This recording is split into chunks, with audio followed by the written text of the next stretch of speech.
They say the ocean keeps its secrets, that the deep water off the coast of New South Wales holds stories that will never surface.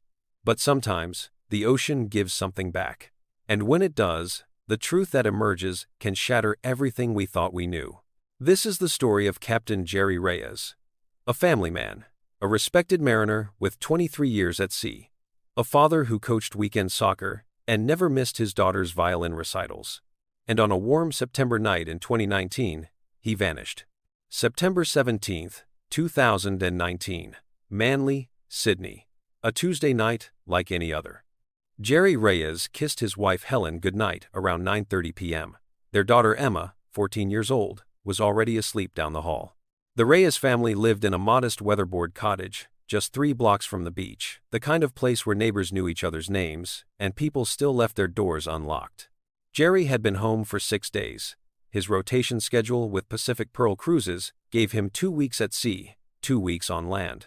He'd just finished his fortnight off, and in 3 days, he'd be back aboard the Pacific Explorer, navigating the South Pacific routes he knew like the back of his weathered hands. Helen remembers Jerry seemed distracted that evening, quiet. He'd been on his laptop in the study for most of the afternoon, the door closed. When she brought him coffee around 7 p.m., she noticed he quickly minimized a window on his screen. "Everything okay?" she'd asked. "Just work stuff," he'd replied. "Nothing to worry about." But there was something in his voice, something she couldn't quite place. At 10:20 p.m., Helen was drifting off to sleep when she heard Jerry's phone ring. She remembers the sound distinctly, not his usual ringtone, but the default tone, as if someone was calling from a number not saved in his contacts. She heard him answer, heard the low murmur of his voice. The conversation lasted 38 seconds. She knows this because later, much later, the police would pull his phone records and time the call precisely. 38 seconds, that would change everything. Helen heard Jerry get out of bed, heard him dress in the darkness. She assumed he was just going to the bathroom, or maybe down to the kitchen for water. In 17 years of marriage, she learned that cruise ship captains were light sleepers, always half alert even on dry land. She dozed off. When Helen woke at 4 a.m., the bed beside her was empty, cold. The back door was standing open, a rectangle of darkness leading out to their small garden. A warm breeze lifted the kitchen curtains. Jerry's phone was on the counter. His wallet was there too. His wedding ring, which he always removed before bed, sat in the small dish on his nightstand. But Jerry was gone. Helen called the police at 4:47 a.m. The dispatcher tried to reassure her adults are allowed to come and go. Perhaps he'd gone for an early walk. Maybe he couldn't sleep. But Helen knew. She knew in that deep, terrible way that wives know. Something was wrong. By sunrise, officers were canvassing the neighborhood. No one had seen anything.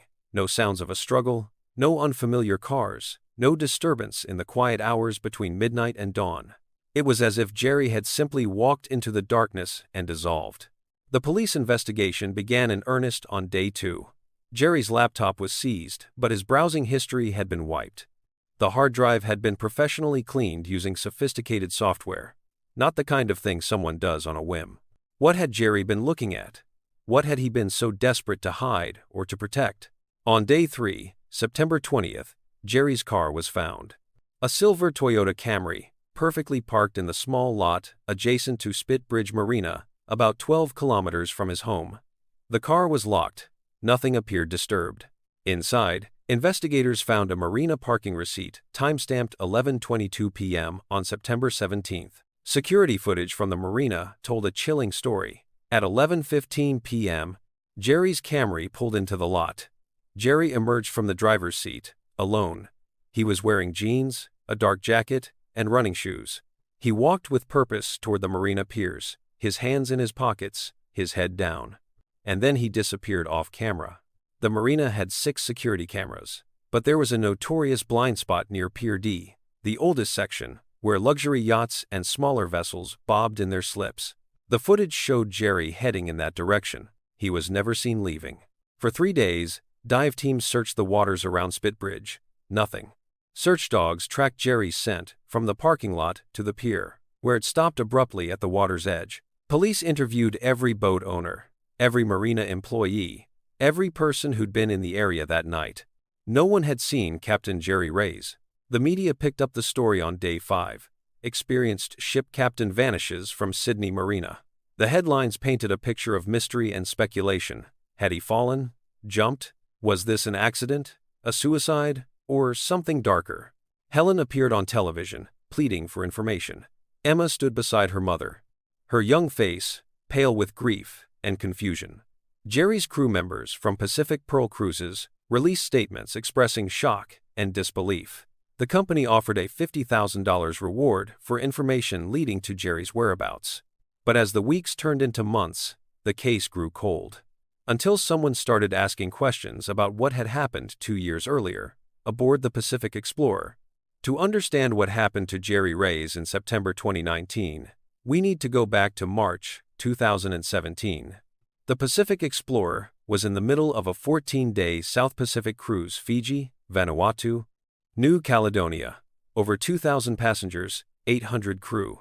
Jerry was second officer at the time, not yet promoted to captain, but already a respected presence aboard the massive vessel. Among the passengers was a man named Martins Harris. Martins was 42 years old, a senior auditor for Deloitte, traveling alone. According to the cruise manifest, he'd booked the trip as a working vacation. He had a suite with a balcony and spent most of his days on his laptop, occasionally joining the poolside activities or evening entertainment. On March 14, 2017, at approximately 2:30 a.m., Martins Harris went overboard. His body was never recovered.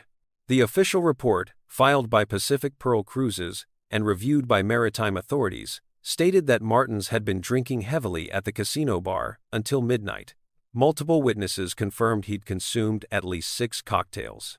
Security footage showed him stumbling back to his cabin at 12:47 a.m. The next verifiable sighting was at 2:18 a.m., when a camera captured him on deck 11, near the aft railing, alone. At 2:33 a.m., a crew member heard a splash.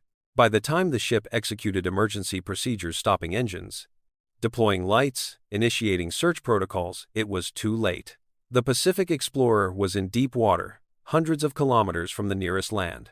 The night was moonless, the sea vast and indifferent. Martins Harris was declared lost at sea. The official cause? Accidental drowning due to intoxication. A tragic but not uncommon occurrence on cruise ships, where alcohol flows freely and railings can't protect against human error. The cruise line paid out a confidential settlement to Martins's family. The case was closed, but Jerry Reyes had been officer on watch that night. And according to a source who would only speak to investigators years later, a former crew member named Paulo Mendez Jerry had seen something that didn't match the official story. Paulo's testimony, given in October 2019, 1 month after Jerry's disappearance, would crack the case wide open. Paulo Mendez worked as an assistant engineer aboard the Pacific Explorer from 2016 to 2018. He left the company under quiet circumstances, a generous severance package, a confidentiality agreement, a strong suggestion that he pursue opportunities elsewhere. When Jerry disappeared, Paulo was living in Brisbane, working at a shipping logistics firm. He'd followed the news coverage. And one night, after wrestling with his conscience, he walked into a police station and told them what he knew. In March 2017, the night Martins Harris went overboard, Paulo had been in the crew corridor on Deck 4, coming off his shift. It was around 2 a.m. As he passed the security office, he heard raised voices. One voice belonged to Jerry Reyes. The other belonged to Kurt Vandenberg, the ship's head of security. Paulo paused, not quite eavesdropping but unable to avoid overhearing. Jerry was insisting they review footage from Deck 11. He was saying something about 2 people, and this doesn't look right. Kurt's response was firm. We follow protocol. We report what we saw. That's the end of it. Jerry. But the footage shows exactly what it needs to show. Are we clear, officer? A long silence. Then Jerry's voice quieter, crystal clear. Paulo hurried away before anyone noticed him. At the time, he thought it was just a disagreement about procedures. Cruise ships are complicated operations, and tensions run high during emergencies. But 6 months later, Paulo was called into a meeting with senior management. They told him they were restructuring the engineering department. They offered him 6 months' salary and a glowing reference if he signed a non-disclosure agreement about anything he'd witnessed during his employment. The document was 50 pages long. The severance offer was substantial. Paulo signed. He tried to forget about that night, about the voices in the corridor, about Jerry Reyes looking pale and shaken in the mess hall the next morning. But when Jerry disappeared, Paulo couldn't stay silent anymore. The police investigation, dormant for weeks, suddenly had new direction. Detectives began digging into Martins Harris's background. What they discovered was explosive. Martins wasn't just any auditor. In February 2017, 1 month before his fatal cruise, he'd been assigned to investigate irregularities in the financial records of Pacific Pearl Cruises' parent company, Meridian Leisure Group. Someone had flagged suspicious patterns in the company's fuel purchase contracts. Millions of dollars appeared to be going to offshore suppliers that existed only on paper. The fuel was being delivered, but the pricing was inflated by approximately 30%, with the difference vanishing into a labyrinth of shell companies registered in Panama, the Cayman Islands, and Singapore. Martins had been reviewing 5 years of records. And according to his supervisor at Deloitte, who was interviewed under subpoena in November 2019, Martins had told him the fraud appeared to originate from the executive level. Someone high up in Meridian Leisure Group was siphoning millions. Martins had booked his cruise on the Pacific Explorer to conduct what he called field research. He wanted to interview crew members, examine ship operations firsthand, verify that the vessels were actually consuming the amounts of fuel being billed. His laptop, which should have contained all his findings, was never recovered from his cabin. The cruise line stated it had been lost in the chaos following his disappearance. How convenient. In October 2019, police obtained a warrant to examine Pacific Pearl Cruises' security footage archives from March 2017. What they found was stunning. The original footage from the night of Martins Harris's death had been preserved on backup servers, but it didn't match the edited version submitted to maritime authorities. In the original footage, visible at 2:11 a.m., Martins Harris appeared on deck 11. He was not stumbling. He appeared alert, perhaps even anxious. He was walking toward the stern, checking his watch, as if meeting someone. At 2:13 a.m., a second figure entered the frame. The person's face was obscured by a maintenance hood and kept their head down, aware of camera placement. The two figures appeared to talk. Then, at 2:16 a.m., there was a visible altercation. Martins backed toward the railing. The second figure advanced. The camera angle made it difficult to see exactly what happened next. But at 2:18 a.m., Martins Harris was no longer in the frame, and the second figure walked away, calm and unhurried. This footage had been edited down to show only Martins alone at the railing, cutting out those crucial 7 minutes. Someone had deliberately covered up a murder. The investigation now centered on two questions. Who was the figure on the deck, and who had ordered the cover-up? Jerry Reyes had been officer on watch. He would have had access to the security feeds. He would have seen what really happened. And according to ship records, he'd filed an incident report that night, but the report had been subsequently lost during a routine data migration. Only a brief summary remained. Passenger lost overboard, search protocols initiated, no foul play suspected. But Jerry had suspected. That much was clear from his confrontation with Kurt Vandenberg. The question was, what had happened after? Detective Sarah Chen, lead investigator on Jerry's disappearance, began interviewing Pacific Pearl Cruises employees. Most were reluctant to talk. Several had signed NDAs, similar to Paulo's. But slowly, carefully, a picture emerged. In the weeks after Martins Harris's death, Jerry had changed. Crew members noticed he seemed withdrawn, troubled. He'd always been friendly and approachable, but now he kept to himself. He'd stopped joining the officers for drinks in port. One crew member, Rosa Delgado, a dining room supervisor, remembered Jerry asking her unusual questions in May 2017. He wanted to know if she'd ever been approached by management about keeping quiet about anything. If she'd ever been asked to sign confidentiality agreements beyond standard employment contracts. Rosa had found the questions odd, but thought Jerry was just concerned about crew welfare. Now, in hindsight, she realized he'd been investigating. Jerry had been trying to find out how deep the corruption went. The breakthrough came in December 2019, 3 months after Jerry's disappearance. A forensic accountant, working with federal authorities, traced the shell companies receiving the fraudulent fuel payments back to a network of offshore accounts. And those accounts had a common beneficiary: Victor Strand. Victor Strand was the chief operating officer of Meridian Leisure Group. He'd held the position since 2014. He was 56 years old, respected in the industry, a regular speaker at maritime conferences. He lived in a waterfront mansion in Point Piper worth $15 million. And his financial profile didn't match his executive salary. Property records, luxury vehicle registrations, and bank statements showed wealth far beyond what his position should have generated. The fraud had been running for at least 7 years. Conservative estimates put the stolen amount at $42 million. Martins Harris had been closing in on proof. And someone had silenced him. But there was still the matter of who had actually pushed Martins overboard, and how that connected to Jerry's disappearance 2 years later. The answer came from an unexpected source: Jerry's laptop. Jerry had wiped his laptop before he disappeared, or so it seemed. But digital forensics experts can often recover deleted files, especially if the drive hasn't been overwritten multiple times. In January 2020, technicians retrieved fragments of documents from Jerry's hard drive. What they found was devastating. Jerry had been building a case. For 2 years, quietly and methodically, he'd been collecting evidence. He'd found the original, unedited security footage on backup servers. He'd compiled fuel purchase records that didn't match actual consumption. He'd documented meetings between Victor Strand and Kurt Vandenberg, meetings that weren't on any official schedule. And he'd found something else: photographs.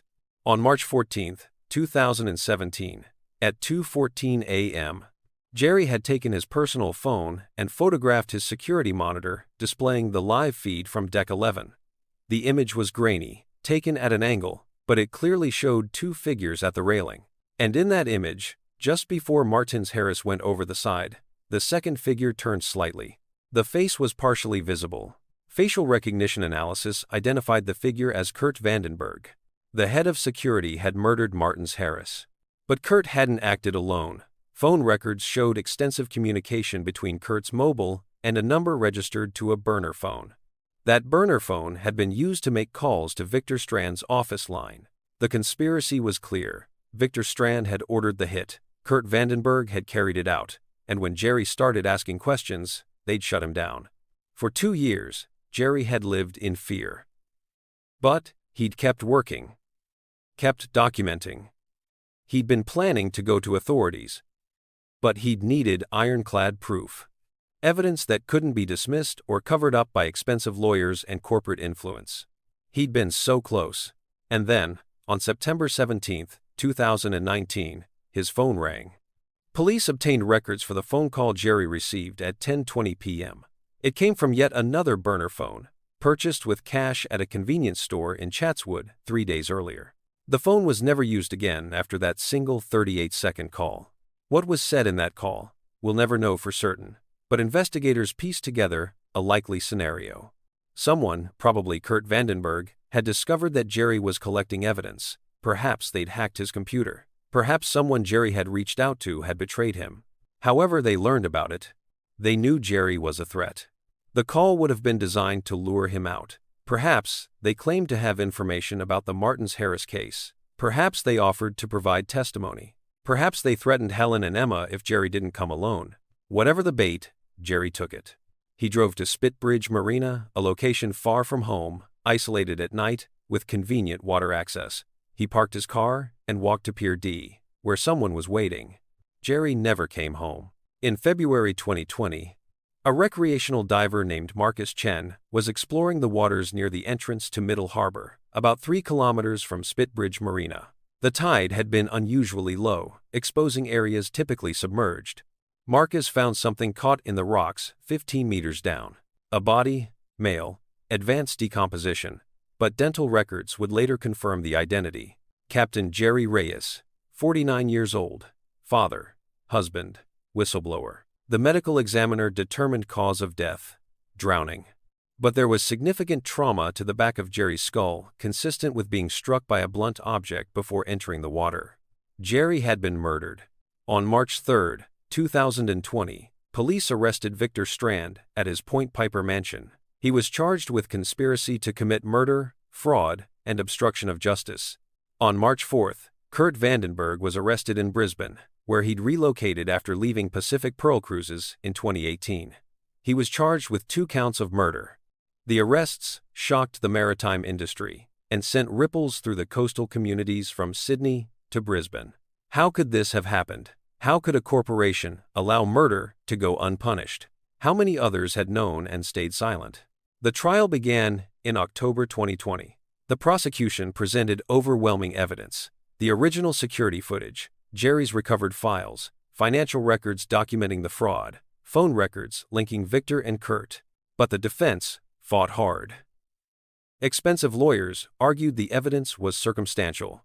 They claimed Jerry had committed suicide out of guilt for falsifying reports. They suggested Kurt had been on deck 11 legitimately, and that Martins Harris had accidentally fallen during a casual conversation. The jury deliberated for 3 weeks.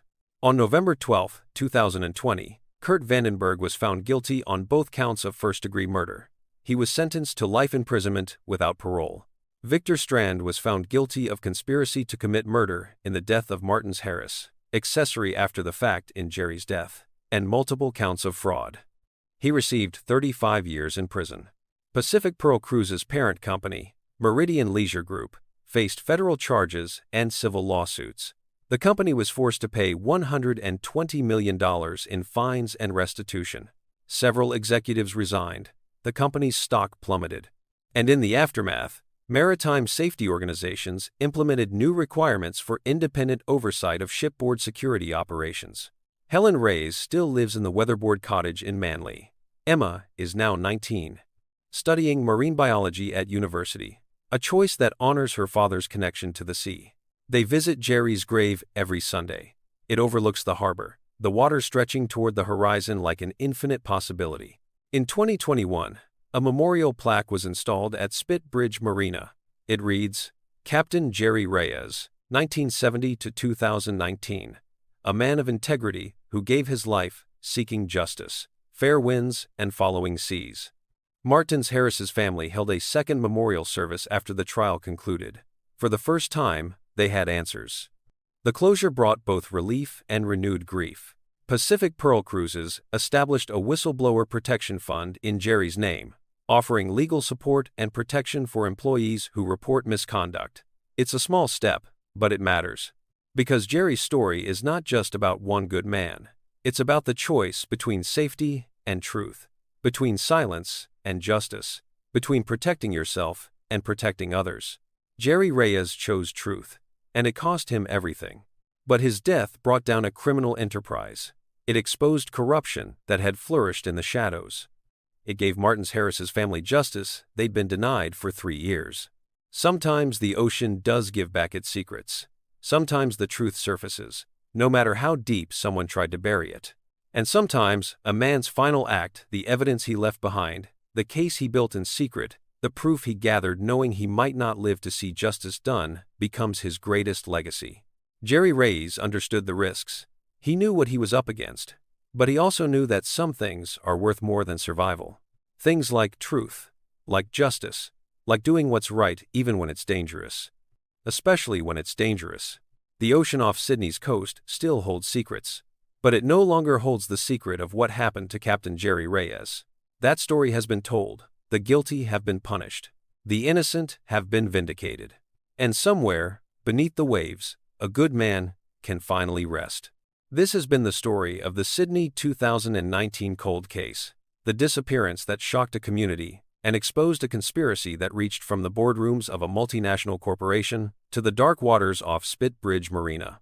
A story of corruption and courage, of murder and justice, of a man who tried to do the right thing and paid the ultimate price, but whose final act brought down those who thought they were untouchable. Remember Jerry Reyes. Remember Martins Harris. Remember that the truth, no matter how deep it's buried, has a way of resurfacing. The ocean keeps its secrets, but not forever.